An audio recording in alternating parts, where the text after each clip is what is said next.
বাজার থেকে শিম কিনে এনে বন্ধুরা একবার এইভাবে বানিয়ে খেয়ে দেখুন আর তারপরে কমেন্ট করে আমাকে জানাবেন যে আপনাদের কেমন লাগলো।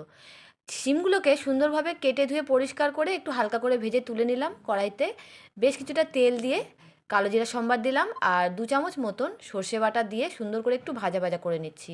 এই সময় আমি দিয়ে দিচ্ছি পরিমাণ মতন হলুদ ও নুন। তো হলুদ আর নুনটা দিয়ে 2-3 মিনিট একটু কষিয়ে নেওয়ার পরে আমি দিয়ে দিলাম কাঁচা লঙ্কা বাটা। ঝালটা আপনারা আপনাদের প্রয়োজন মতন দেবেন। তারপরে আমি শিম ভাজাগুলোকে দিয়ে সুন্দর করে একটু সর্ষে বাটার সঙ্গে কষিয়ে নিচ্ছি। হ্যাঁ বন্ধুরা, সর্ষে বাটা দিয়ে এইভাবে বানিয়ে খেয়ে দেখুন, আপনাদের ভীষণই ভালো লাগবে, আমি কথা দিচ্ছি। এইবারে যখন গ্রেভিটা যখন মাখা মাখা হয়ে যাবে তখন আমি বেশ অনেকটা পরিমাণে ধনেপাতা বেটে লাস্টের দিকে দিয়ে দিলাম। তো দেখুন বন্ধুরা, কত সুন্দর লোভনীয় হয়েছে না খেতে, গরম ভাতের সঙ্গে কিন্তু অসাধারণ লাগে খেতে। হ্যাঁ, লাস্টের দিকে একটু চিনি না দিলে কিন্তু নিরামিষ তরকারিতে কিন্তু একদমই ভালো লাগে না। তো দেখছেন বন্ধুরা কত সুন্দর কালারটা এসেছে, আর খেতেও কিন্তু অসম্ভব সুন্দর হয়।